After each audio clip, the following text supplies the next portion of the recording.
It's a pleasure to be with you again. Here the magic begins.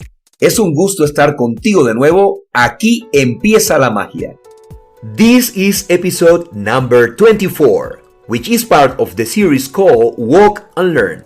Today I will explain the meaning and usage of the idiom mirar en retrospectiva. I also will explain the verbs secuestrar and colar. As usual, I give you some examples, that way you can speak Spanish as fluent as a native. I will do this while I walk the Tonine, a Dutch submarine that spied on Russians during the Cold War. It sounds cool, huh? So join me! If you want to learn Spanish as fast as possible, visit our website, learnspanishwithanatespeaker.com. When you're there, schedule a free appointment with me and then schedule your first conversation class. You will see that very soon you will speak Spanish so well that you will help me host this podcast. And no worries, if you just started to learn Spanish, I can speak in English with you wherever if necessary. I mean, if you don't speak even a word, I can handle it, believe me. Yo soy tu profesor de español favorito, Alex de la Paz. Originamos este episodio desde Den Helder, a 1 hora y 10 minutos de Ámsterdam, en los Países Bajos. Hoy transmitimos desde Den Helder, mañana desde cualquier lugar, dentro o fuera del mundo. Stay tuned, the best is coming. Estén atentos, lo mejor está por comenzar. Tralalalala, lo mejor está por comenzar. Tralalalala. Lo mejor está por comenzar. Trairaira. Lo mejor está por comenzar. Tralalalala. Y le voy a dar un premio a cualquiera de los oyentes que me diga quién es el autor y quién o cuál es la banda que canta esta famosa canción. Quería empezar con ánimo el día de hoy porque vamos a comenzar de verdad con la segunda parte de temas marinos. Ya había grabado un podcast anteriormente con esta temática y hoy vamos con la segunda parte. Así que entremos en materia. ¿Sí? Entramos en materia hablando de una ciudad, la ciudad de Den Helder. Generalmente esta es una ciudad de paso para los habitantes y turistas en Holanda. La razón es muy simple. Desde esta ciudad se toma el ferry para llegar a la famosa isla de Texel. Esta isla es vista como el San Andrés de los Países Bajos, si lo comparamos con la caribeña isla de Colombia. Se entiende que es una comparación relacionada obviamente con el número de visitantes que recibe anualmente la isla, porque el clima es completamente diferente en ambos lugares. La temperatura de San Andrés es una temperatura que está siempre sobre los 25 grados casi todo el año, ¿sí? Y Texel no se escapa del típico e inestable clima de los Países Bajos, el típico e inestable clima holandés. Resumiendo, la isla de Texel es para los neerlandeses el sitio predilecto para veranear y pasar las vacaciones. Bueno, pero en otro episodio de este podcast hablaré un poco más de esta famosa isla y qué fue lo que hice cuando la visité, qué fue lo que hice cuando estuve allí. Hoy voy a describirles un poco cómo es Den Helder. Sí, porque para mí no fue una ciudad de paso. Siendo honesto, voy a ser honesto con ustedes, me voy a concentrar en su museo naval, en su museo marino, el cual con justa razón es el lugar más frecuentado por los turistas. Algunos turistas, como fue mi caso, nos quedamos allí unas horas o quizá un día, ¿sí? Porque no alcanzamos a tomar el ferry el día que llegamos, entonces nos quedamos a dormir allí para ir al día siguiente a Texel. Yo aproveché el tiempo, no la vi como una ciudad de paso, quise también conocer un poco de esta ciudad y por eso me quedé allí un par de días.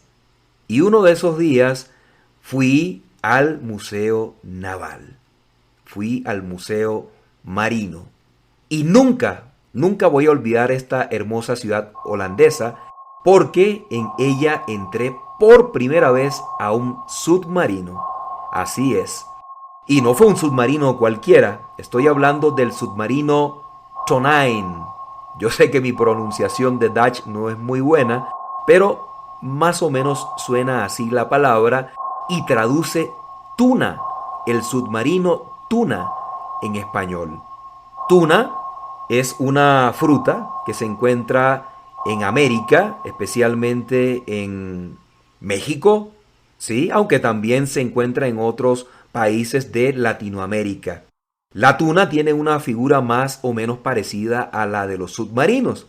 Por esa razón seguramente bautizaron así ese submarino, o lo llamaron así. Bautizar es un sinónimo de llamar o de poner un nombre a algo, y está relacionado obviamente con esta ceremonia de la Iglesia Católica, de la religión católica, en donde se le pone el nombre a un niño o niña recién nacido y se hace partícipe a través de esta ceremonia de la religión católica por primera vez. Muy bien, este submarino, para no seguir hablando de religiones, este submarino, ¿sí?, hizo parte desde 1965 junto a otros 5 sumergibles de espectaculares misiones en las profundidades del mar. Sumergibles es un sinónimo también de submarino. Voy a utilizar mucho esa palabra durante esta descripción que voy a hacer de mi experiencia, ¿ok? Entonces, decía que este submarino, voy a llamarlo tuna en español de ahora en adelante, ya lo dije una vez en Dutch, fue suficiente para mí. Voy a llamarlo de ahora en adelante con el nombre en español. El submarino tuna hizo parte de misiones espectaculares en las profundidades del mar. ¿Cuáles misiones? Por ejemplo, en una oportunidad, este submarino transitó por la parte de abajo de un submarino mucho más grande de la Unión Soviética, de la antigua Unión Soviética. Tomó fotografías por debajo del submarino, escuchó lo que decían los tripulantes del submarino, por citarles una de las tantas misiones en las que participó este submarino, este sumergible. Bueno, muchas de estas tareas militares se desarrollaron en el mar Mediterráneo durante la llamada Guerra Fría. Este periodo que transitó durante muchos años después de la Segunda Guerra Mundial entre los países aliados y las fuerzas que estaban en contra de ellos. Estas operaciones permitieron espiar y posteriormente atacar las embarcaciones soviéticas que amenazaban justamente a los países de la alianza. Este tipo de trabajos de espionaje no podían ser adelantados por submarinos estadounidenses o británicos, ya que estos eran muy grandes. En cambio, la media docena de submarinos neerlandeses tenían la característica de ser pequeños. Bueno, más o menos pequeños. Por ejemplo, el Tuna mide 78 metros de largo. Eso sí, pesa millones de kilos. Y yo que lo vi cuando entré a la ciudad, me llamó muchísimo la atención porque está exhibido muy cerca de una de las avenidas principales y ubicado de alguna manera muy estratégica porque está próximo al lugar donde se toman los ferries para ir a la isla de Texel. Así que definitivamente esa estructura de un submarino a la vista de todos los que van en su auto, de todos los que van en bicicletas o de todos los que van caminando, es definitivamente impresionante. Por eso cuando lo vi dije, caramba, tengo que ir a ese museo, tengo que ir a ver ese submarino, qué es lo que tiene por dentro. Y cuando iba caminando por allí vi a las personas que estaban entrando al submarino y dije, caramba, tiene que ser una experiencia fabulosa. Debo hacerlo, ¿sí? Y bueno, hablando un poco de cómo luce el submarino por dentro, ahora que ya tuve la experiencia de ir, porque cumplí mi sueño de entrar a este museo naval, déjenme decirles que realmente me sorprendió lo pequeños que pueden ser los submarinos. Ahora tengo la sensación de que estuve dentro de una casita de juguete. Sí, si lo veo en retrospectiva, pienso que estuve en una casita de juguete, de esas casitas con las que juegan los niños cuando son muy pequeños. Cuando digo si lo veo en retrospectiva, es una manera coloquial que nosotros utilizamos en el idioma español para referirnos a cosas que experimentamos en el pasado. Por ejemplo, yo podría decir, si veo en retrospectiva cómo fue mi tiempo en el colegio, podría decir que me divertí y aprendí mucho. Y así, podríamos decir miles de ejemplos. Otro más. Si veo en retrospectiva cómo fue mi vida amorosa, podría decirles que fue como una película dramática. Sí, porque intenté muchas veces tener una novia y después no pude, se dañó la relación, terminamos y después intenté otra vez y otra vez.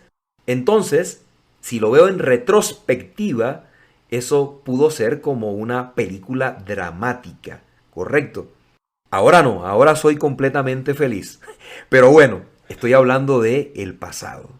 Muy bien, dentro de este submarino, dentro del sumergible, todo era diminuto. La sala de mando, la cocina, las áreas de alimentación, los dormitorios, y todo era como una amalgama de cables. Había cables por todas partes y los pasillos, sí, eran pequeños, muy pequeños los pasillos por donde teníamos que caminar en ese recorrido por el submarino. Y bueno, hablando de los dormitorios, que fue lo último que mencioné, vale la pena decir que cada litera mide aproximadamente 60 centímetros de ancho por 1,80 centímetros de largo. Litera es una especie de cama que generalmente se utiliza para situaciones de contingencia, para situaciones en donde tenemos que utilizar este tipo de artefacto para dormir. Digamos que es como una cama improvisada. Eso es una litera, ¿sí? Digamos que son como camas improvisadas. Bueno, es un espacio reducido el de estas literas en los submarinos, si se tiene en cuenta que para la mayoría de quienes no vivimos en las profundidades del mar, una cama sencilla mide 90 centímetros de ancho por 1,90 centímetros de largo. Y para mí todavía sigue siendo pequeña una cama sencilla. Siempre de soltero dormí en una cama doble porque me sentía incómodo en una cama sencilla. Ahora imaginen ustedes la sensación que podían tener estos marineros en el submarino, en ese espacio tan reducido. Y es por esa razón que los marineros llaman a sus literas ataúdes. ¿Y qué es un ataúd? Un ataúd es ese artefacto que utilizamos nosotros los seres humanos para poner a las personas que ya no nos acompañan, para poner a las personas que han muerto. Eso es un ataúd, un espacio muy reducido donde no puedes hacer absolutamente nada, solo estar quieto como están las personas que murieron. ¿Correcto? Muy bien, a esta situación de este espacio tan diminuto de las literas, se suma que no hay intimidad dentro de un submarino. Una delgada cortina separa los dormitorios del estrecho pasillo por donde transitan los marineros que están en turno. Así que no hay intimidad. No se puede dormir de una manera tranquila, es mi punto de vista. Creo que Yo nunca podría embarcarme en una misión en un submarino precisamente porque creo que no podría dormir nunca en medio de todas estas condiciones. Pero bueno, en el mundo hay de todo y hay personas que disfrutan vivir este tipo de experiencias. Yo disfruté entrar al submarino en tierra, pero no sé si podría disfrutar estar 1, 2, 3, 4 meses en una misión en las profundidades del mar o varias horas en las profundidades del mar. Sufriría mucho, ¿sí? Honestamente sufriría mucho. Esa sensación de estar en medio de la inmensidad del mar es algo que a mí me agobia mucho, ¿sí? Yo le tengo mucho, pero mucho respeto al mar. Muy bien, en un submarino, para seguir hablando de las características de un submarino, se utiliza el manejo del tiempo de una forma optimizada. Por eso habitualmente los turnos de trabajo son de 6 horas. Eso quiere decir que tan pronto un marinero sale de su litera, otro entra enseguida. Debido a esto, se describe a las literas también como ataúdes calientes. Es decir, el calor que deja la persona que acaba de retirarse de la litera para hacer su turno, inmediatamente lo recibe la otra persona que entra a dormir allí en la litera. Bueno, esa es otra sensación que a mí tampoco me agrada mucho, pero es lo que sucede dentro de un submarino cuando está en actividad en el mar. Cuando hacía el recorrido dentro de este submarino, uno de los guías, quien me dijo pues muchas cosas acerca del submarino y quien además fue integrante de la tripulación de algunos sumergibles, me contó que para vivir en un submarino los marineros deben tener una característica especial, además de no sufrir, obviamente, de claustrofobia. Y esa característica es ser ordenado, ser organizado. Si no saben lo que significa la palabra claustrofobia, bueno, voy a explicarlo rápidamente. Es la fobia, ¿sí? O el miedo que le tenemos a los espacios reducidos. Eso es claustrofobia. Déjenme decirles que sentí un poco de claustrofobia cuando estuve en este submarino, que por fuera se ve muy grande, pero por dentro es pequeño. Y la verdad, creo que sería otro factor que también me preocuparía mucho si estoy en una misión en un submarino, ¿sí? Yo creo que sufriría un poco de claustrofobia por estar en un espacio tan pequeño. Bueno, de acuerdo con este guía, de acuerdo con este ex marinero, cada espacio de la nave debe tener un uso dual. Cada espacio de la nave, cada espacio del sumergible debe tener un uso dual. Por ejemplo, los tubos de misiles cumplen también la función de refrigerador. ¿Por qué? Porque mantienen las latas de cerveza frías, ¿sí? Igualmente los baños pueden utilizarse para almacenar equipos de limpieza. Es decir, cuando algo cumple una función dual es porque cumple con dos propósitos. Eso es cumplir una función dual. En este caso, el baño sirve para almacenar los productos de limpieza y el sitio donde se ponen los misiles, el sitio donde van los tubos de misiles, es como un refrigerador. Eso es un espacio dual o darle una función dual a algo. También se dice en español que algo tiene un doble propósito. Entonces, en el submarino o en un submarino, todos los espacios tienen un doble propósito, un uso dual. Bueno, sin embargo, este ex marinero también me dijo que algunas veces se cuelan desordenados a los tripulantes de los submarinos, pero cuando esto sucede rápidamente le hacen entender que el orden es fundamental para vivir en un espacio reducido. Cuando utilizamos el verbo colar, cuando digo que algunas veces se cuelan desordenados, Lo que estamos diciendo es que algunas veces ingresan personas desordenadas a las misiones que deben realizar los submarinos, cuando todos los que deberían estar allí en las misiones tendrían que ser personas muy organizadas. También existe un artefacto que nosotros llamamos colador, ¿sí? Y voy a explicarles un poquito cómo funciona un colador antes de continuar con mi historia. Un colador es un artefacto, ¿sí? En donde, por ejemplo, se puede colar la harina. Algunas veces la harina, o por ejemplo el arroz también, viene con algunos fragmentos o sucios. Estos sucios, cuando pasan por el colador, se separan de la harina o del arroz, y el arroz queda por un lado y la harina queda por otro lado. Eso es colar. Es como un filtro, ¿sí? En este caso, los marineros desorganizados o desordenados entraron a la tripulación sin que se dieran cuenta los oficiales.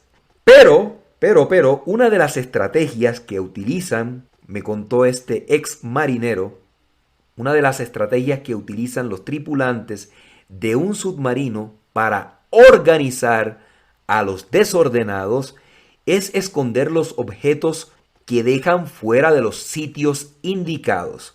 Por ejemplo, si un marinero deja un par de botas en el baño, se las secuestran, entre comillas, y piden un rescate, otra vez entre comillas, que generalmente es una barra de chocolate. Como nadie quiere perder sus provisiones, especialmente los dulces, tarde o temprano los desordenados aprenden. Muy bien, el verbo secuestrar. ¿Qué significa el verbo secuestrar? Lo hemos visto también en muchas películas, ¿no? Cuando una persona es tomada contra su voluntad y es retenida contra su voluntad y es alejada de sus seres queridos, de sus familiares, se dice que esta persona ha sido secuestrada. Y generalmente las personas que realizan el secuestro, es decir, los secuestradores, piden un rescate para entregar a esta persona a sus familiares de vuelta. Entonces, un rescate es eso, un rescate es dar, en este caso, una suma de dinero para que la persona sea entregada nuevamente a la libertad a sus familiares. En el caso de los marineros, de los tripulantes, cuando secuestran las botas y piden un rescate, se supone que el rescate es en dinero, es algo valioso, y en este caso una barra de chocolate es muy, pero muy valiosa dentro de un submarino, porque como ya lo dije, ¿sí? Nadie quiere perder sus provisiones, especialmente los dulces, ¿correcto? En el Museo Naval de Den Helder también visité dos barcos que hacen parte de esta exhibición. Son las naves tipo Monitor, es Harpoon. Esa pronunciación siempre es difícil para mí, pero traduce escorpión en español. Mucho más fácil, ¿cierto? Y el cazaminas Abraham Kreisen. Bueno, parece que lo dijo un poquito mejor este segundo. Allí también están estos dos barcos que tienen historias muy interesantes. Si me pongo a contar las historias de estos otros dos barcos, no termino el podcast nunca, ¿ok? Pero visiten este museo y van a aprender muchísimo también de esas dos embarcaciones y lo que hay allí dentro, porque también recorres, entras a estas dos embarcaciones y recibes una guía, una explicación de lo que pasó, de por qué son importantes estos dos barcos. Bueno, todas estas embarcaciones se encuentran dispuestas por el área del museo y esto hace que el recorrido sea muy, pero muy dinámico y divertido. Hay mucho que ver en este museo marino. Por ejemplo, un 15% de la colección del Museo Naval está formada por más de 20.000 piezas en exposición, como modelos de barco, armas, uniformes y obras de arte. Tiene muchas cosas este museo. Si quieres disfrutar verdaderamente de este lugar, yo te recomiendo que apartes al menos mediodía en tu agenda, porque ese va a ser el tiempo que te va a tomar hacer el recorrido de una manera, digamos, adecuada, lenta, para que puedas apreciar todo lo que hay allí. Muy bien, un dato final y dos frases famosas relacionadas con el mundo marino para terminar este podcast. Y aquí va mi dato. ¿Sabes dónde y quién inventó el submarino? Respuesta. El primer submarino fue inventado por Cornelius Drebbel y tenía que ser en los Países Bajos en el año de 1620. En el año de 1620, este señor, Cornelius Drebbel, inventó el submarino. Antes se habían hecho algunos experimentos en España, pero cuando hablamos del submarino, más o menos como lo conocemos hoy, se dice que se inventó por primera vez en los Países Bajos. Y vamos con mis dos frases, ¿sí?, relacionadas con el mundo marino también. Y aquí va la primera. Qué inapropiado llamar Tierra a este planeta cuando es evidente que debería llamarse océano. Esta frase es del científico y escritor británico Arthur C. Clarke. Este señor también fue autor de obras de divulgación científica y de obras de ciencia ficción, como la novela 2001, Una Odisea en el Espacio.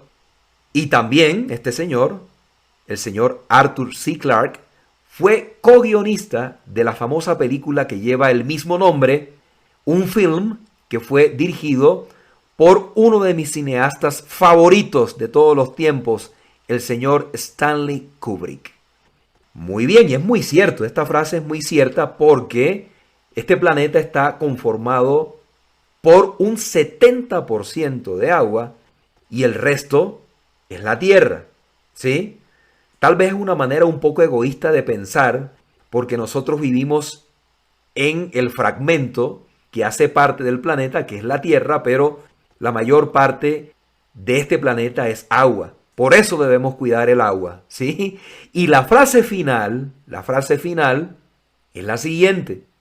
Lo que sabemos es una gota de agua y lo que ignoramos es el océano.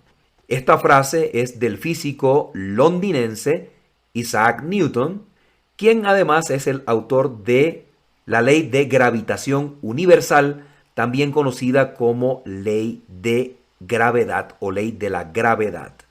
Muy bien, dos frases de británicos al final de este podcast, porque quiero enviar un saludo especial a todos mis oyentes, a todas las personas que siguen este podcast en Inglaterra, uno de los países que más escucha mi podcast en todo el mundo. Así que hoy quiero enviarles un saludo caluroso a todos ustedes. Muchísimas, pero muchísimas gracias por estarme escuchando en Inglaterra, un país que quiero mucho. Viví un año en Londres. Algún día voy a contar historias de lo que viví en Londres, pero definitivamente estoy muy agradecido con todos ustedes. Igualmente quiero invitarlos a que por favor, vean el blog que voy a publicar en la página de Learn Spanish with a Native Speaker con esta historia. Voy a publicar un blog y van a poder ver las fotografías, van a poder verme a mí también allí en acción entrando a este espectacular submarino. Y además de eso también les pido por favor, que nos sigamos en Instagram, ¿sí? Sigámonos en Instagram. Mi Instagram es Turn the Magic On. Turn the Magic On. Alex Turn the Magic On. ¿Sí? Dije Turn the Magic On primero porque justamente es una canción, es un fragmento que aparece en una canción de Coldplay. ¿Sí? Coldplay. Este famoso grupo, esta famosa banda de Inglaterra también que a mí me encanta. Y Coldplay, ya ustedes lo saben, tiene una canción que dice Turn the magic on. Umi she said. Muy bien, así es mi Instagram. Alex Turn the Magic On. Y busquen la página también de Learn Spanish with a Native Speaker en Facebook, así se llama. Learn Spanish with a Native Speaker.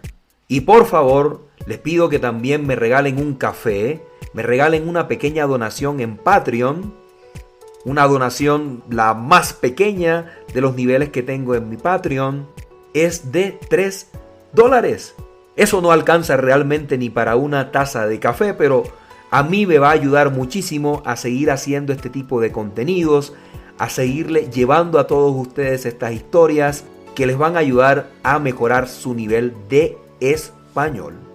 Entonces yo, hablando de café, me voy a tomar un café, pero nos encontramos en un próximo episodio. Your opinion is worth a lot to us. A positive review with all 5 stars will motivate us tremendously to keep going. Give a hand to all your friends who are studying Spanish by sharing this podcast with them. If you keep learning Spanish, you will be better than the Dutch or Russian spies. Really? I'm kidding. What I'm sure of is that if you get in my one-on-one classes or listen to this podcast as many times as you can, your Spanish will be better than mine soon. Disfruta de las cosas sencillas de la vida. Nos conectamos nuevamente contigo en el próximo episodio de Learn Spanish with a Native Speaker.